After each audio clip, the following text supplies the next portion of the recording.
საარტილერიო ბრიგადა ჯარისკაცები, რომლებმაც ომი ყველაზე ბოლოს დაასრულეს. მოწინააღმდეგის ტექნიკისა და ცოცხალი ძალის განადგურებაში უდიდესი წვლილი სწორედ არტილერისტებმა შეიტანეს. მათი ქვემეხები ზურგს ქვეითებს უმაგრებდა. ქართულმა არტილერიამ ომი დანაკარგის გარეშე დაასრულა.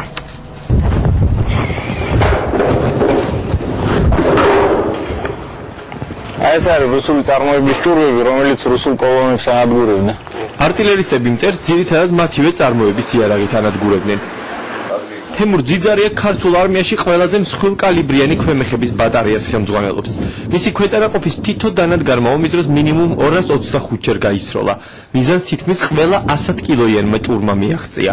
ამ კალიბრის იარაღს მოწინააღმდეგის ცოცხალი ძალისა და მძიმე ტექნიკის განადგურება 37 კილომეტრის მანძილზე შეუძლია. ჯარისკაცები ამბობენ, არტილერია მაგრადი ომაო. თავად არტილერისტები თავმდაბლობენ, თუმცა სიმართლეს ვერსად გავექცევით. სროლა შეგვიჩერებია. პირად შემადგენლობა მუშაობდა ადამიანის შესაძლებლობების ზღვარზე. კოლონებს ურტყამდით.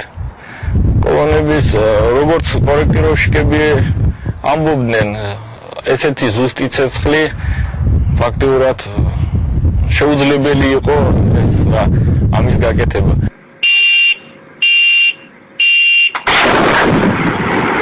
პიონი 203 მმ კალიბრით თვითმავალი ქვემეხია. რუსული წარმოების არის, თუმცა საქართველოს ისინი უკრაინისგან შეიძინა. პიონების ბატარეა გორის ანძის მიმდებარე ტერიტორიაზე იყო განლაგებული და ამ ადგილიდან ბომბავდა ოსურდა რუსულ პოზიციებს. ზურაბ-კიკრაძეს მისი ქვემეხიდან გასროლილი პირველი ჭურვით აფეთქებული მიზანი წახსოვს. ცხინვალში სეპარატისტების არსენალი. არც რუსული კოლონების განადგურება ავიწყდება. სამდენა ჯარი რო შემოიყვანა რუსმა, ეგონა რო თავისუფლად წინააღმდეგობის გაწევის გარეშე შემოვიდა და ისე ითარეშებდა, როგორც უნდა, მაგას ვერ მიაღწიეს. როგორც ჩვენამდე მოვიდა წინა ხაზიდან, დაზურვიდან ცნობები და ის ზუსტად მიზანში სროლები ჰქონდა, გავაჩერეთ თლიანად კოლონა და შეიძლება ითქვას კიდევაც, რომ თლიანად განადგურდა დაიწყო.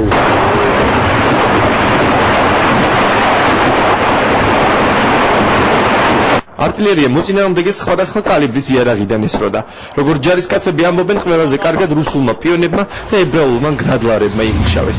ჯავის გზა გორის მისადგომებიდან სწორედ ამ იარაღით იპონდებოდა.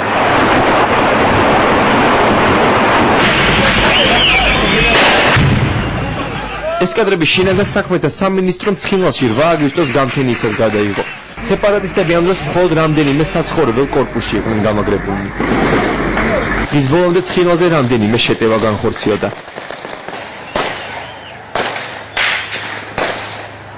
ქართულმა შეიარაღებულმა ძალებმა ქალაქის ირგვლივ მდებარე სტრატეგიული სიმაღლების დაკავება სწორედ ამ დღეს დაიწყეს. ზურგს მათ საარტილერიო ცეცხლი უმაგრებდა. დასაბომბი ობიექტების კოორდინატებს კი არტილერისტები წინა ხაზიდან იღებდნენ.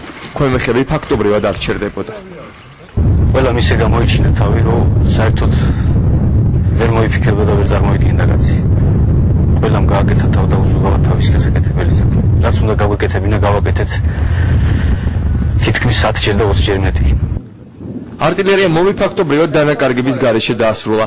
არ დაღუპულა ბრიგადის არც ერთი ჯარისკაცი. რუსულმა ავიაციამ კარგად შენიღბული პოზიციები ვერ აღმოაჩინა. არტილერისტებმა ომი ყველაზე გვიან დაასრულეს. ბრძოლის ველზე მხოლოდ რამდენიმე ქვემეხი დარჩა.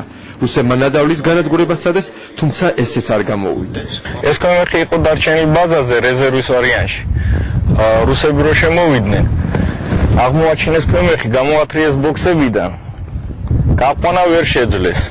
იმიტომ რომ ჩვენ ქონდა აკუმულატორები ამოღებული, გაყვანა ვერ შეძლეს და დაუდეს ტროტილის კოჭები. შემოახვიეს ტროტილის კაბელი და აფეთქეს ლულის ერთი ნაწილი. ლულას რო შევცვლით, გააგრძელებს მუშაობას.